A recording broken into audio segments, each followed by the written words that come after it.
kéèyàn jẹ Ààrẹ Ọ̀nà Kakanfò àbí kéèyàn jẹ Ẹgbẹ̀jì àbí kó jẹ Olúawo àbí kó jẹ ọba aládé kódà bó ṣe bá lẹ̀ lu wọn kódà kí wọ́n wá láti ìlú èbó wọ́n bá gọ̀ láti ìlú èbó wá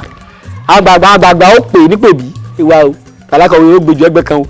òòsà kìnìlá ní o òòsà kìnìlá ní o eégún láàgbé ìran wa o wá èyí ló kó jẹ àṣejẹ tó lóore gbẹ́rẹ́ yìí mẹ́ẹ̀ẹ́dógún ló sìn èyí wọ́n kọ tó bá ti wá gbé eégún tó ti di orò tó ti di ó ti dọ̀bánu kìí ṣe ọjọ́ orí ni wọ́n máa dọ̀bálẹ̀ fún mọ́ agbára tí wọ́n ró tí wọ́n dájọ́ sí lára ni wọ́n máa dọ̀bálẹ̀ fún. kódà gbogbo ẹgbẹ́ àwọn bàbá wa tí wọ́n ń ṣe ẹgbẹ́ tí wọ́n ń pè ní ẹgbẹ́ àṣírí kò sí kankan tó wà níbẹ̀ ju àsọsẹ lọ tí ẹni tí ń bá ń fojú kan dán tí ń fojú kan ìyá mi gangan kò gbọdọ̀ tó parọ́ fún yàn mọ́ láyé kí ẹ máa wo ibi tí agbára ọ̀rọ̀ lédè tí ń bá ń fojú kan kò gbọdọ̀ purọ́ fún yàn mọ́ láyé ẹni tó bá sì lè sojú kòkòrò obìnrin ìyàwó kò tí ẹ̀ ní débẹ̀ kódà bí ìyàwó awo kan bá dìde lórí àga wọn ò ní jókòó mbẹ̀ ìyàwó lásán ó dìde lórí àga tó ti jókòó tó dìde ni wọn ò ní jókòó mbẹ̀ ìtàgbé yóò wà á máa lọ wọ́n máa wò lọ pé obìnrin lọ fẹ́ láyé èèwọ̀ ni èèwọ̀ Yorùbá ni agbára ọ̀rọ̀ ń bẹ tí a bá ti lè pawọ́pọ̀ pé tọ̀ afẹ́ ṣe orò lọ́la o obìnrin bá ti fojú kan o báyìí nìkan máa rí fún bí ó ṣe rí nu o ẹni bá dẹ̀jà wọn a máa fi sára egungun náà àwọn àgbàlagbà tí èso lóòsà irú bàbá tèmi nìsín bàbá tèmi yìí ṣe babaláwo bàbá tèmi yìí ṣe olóòsà oníṣègùn ọdẹ tó lágbára ni náà làwọn náà jogun lọ́wọ́ bàbá ńlá ti rí ṣé ẹ mọ̀ pé ẹni ọgbọ́n bẹni ọgbọ́n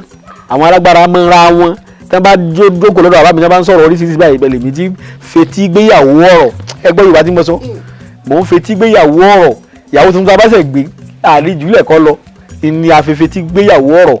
tó náà nǹkan ni wípé agbára ọ̀rọ̀ lẹ́rí tí mo ṣeun tí bá ń bẹ lára èèyàn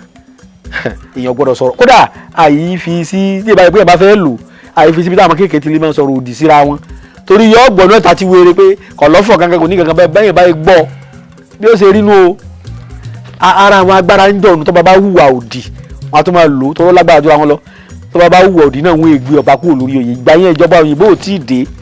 àwọn ìjọba ò tí ì máa sí kò tí ì sí gómìnà kò tí ì sí àwọn ọba ní ọba bí wọ́n ti ṣe Saudi Arabia àwọn ọba náà ní president síbẹ̀síbẹ̀ committee wà tó jẹ́ àwọn alágbára tọ́ba yẹn bá misbehave iná wọn fi fọ̀rọ̀ lé àṣẹ agbára olúgbọ̀n àsọsẹ́. nọ́mbà mi ni 080 335 80 664 zero nọ́mbà mi ni 080 20 40 59 54. Ògbómọ̀ṣọ́ ni mo wà nílàkà òkété ní baálé ìjẹ́rù nílé alága tẹ́bá ti dógúnmọ̀ṣọ́ ẹ̀kàndọ́lọ́kadà àkàndó ẹlẹ́ni lọ sọ́dọ̀ Alhaji Suleiman Ẹgbẹ̀jì wọ́n sì mú yín lọ́dọ̀ mi àmọ́ apẹ́ka káàkiri a ní ẹ̀ka lẹ́kọ̀ọ́ ní Abraham Adesanya shopping complex number 58 ní Onípàánù ó kọjú sílé epo ap báyìí ó wà lẹ́gbẹ̀ẹ́ police station Onípàánù a wà ní àpínítẹ̀ Nsaki a wà l'Abuja a wà ní Suleja a wà nílùú òyìnbó náà káàkiri a wà l'Óṣogbo ní tòsí wa ń bì náà ṣùgbọ́n ẹgbẹ́ ni yóò tó bá fẹ́ rí mi Ògbómọ̀ṣọ́ ni mo wà tí mo fi kalẹ̀ síbẹ̀ láti ṣewé láti wéwé láti wégbó bí ẹ bá wà hùn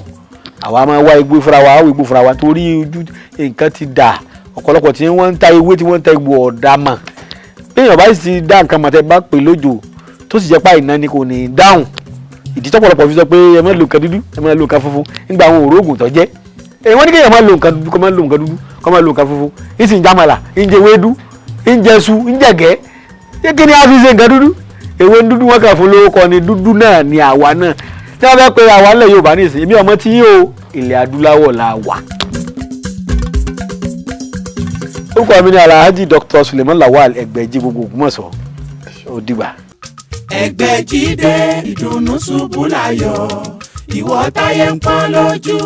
májọsẹ́ mọ́lẹ̀ mọ́ ọ̀nà àbáyọ rẹ̀ ti wà lọ́dọ̀ Alhaji Sulaimanu Ẹgbẹ̀jì Elédùà àṣetìẹ́. iná ti di ọlọ́jà pẹ̀kọ́rọ̀ kánú oko òjò kàtàkàtà wọ̀ ló ti bá wọn rẹ́yìn ọ̀gbẹ́lẹ̀ Alhaji Sulaimanu Ẹgbẹ̀jì gbogbo Ògbómọ̀ṣọ́ ojúlówó oníṣègùn ìbílẹ̀ dé ti bélégbodò tẹ́ múyẹ́múyẹ́ agẹ̀sìnjáwé ọ̀dọ́sọ̀ọ̀gùn olóògùn kàǹkàtì kanakana orí ẹ̀ ń fò rákínrákín àgbègbè bẹ́ẹ̀ ń fò rágàjìgì oníṣègùn ìbílẹ̀ ju oníṣègùn ìbílẹ̀ lọ ìwọ tíṣẹ̀ rí ò lọ lọ déédéé ìwọ tá ìsàn kan dà láàmú nù àgọ́ ara ìwọ tó ń fọwọ́ sùn nù gírí gbígbẹ ìwọ tó ń ní ìjákulẹ̀ ìwọ tó fẹ́ lọ ló òyìnbó tó rọ́nà lọ ìwọ tó rí lẹ́kọ́ ìwọ tó rí nǹkan rẹsẹ̀ rí kàn sí Alhaji Suleiman Ẹgbẹ̀jì gbogbo l'Ògbómọ̀ṣọ́ ẹlẹ́yinjú àánú tí bá ní bẹ́lúwa ẹlẹ́yinjú oore tí mẹ́tutù àwọn àgbà Alhaji Suleiman Ẹgbẹ̀jì ẹ lè pè wọ́n sórí nọ́mbà yìí 08033580664 Alhaji Suleiman Ẹgbẹ̀jì ẹni kọ̀pẹ́ ìgbàgẹ̀rẹ̀ ní òru ẹni kọ́lé ológbojò ní òtún mọ́ ẹni tó robi sí ọ ni bí ó padà bá. ibi ò ní bá wa tọmọtọmọ ẹ sá mọ́ sàmì.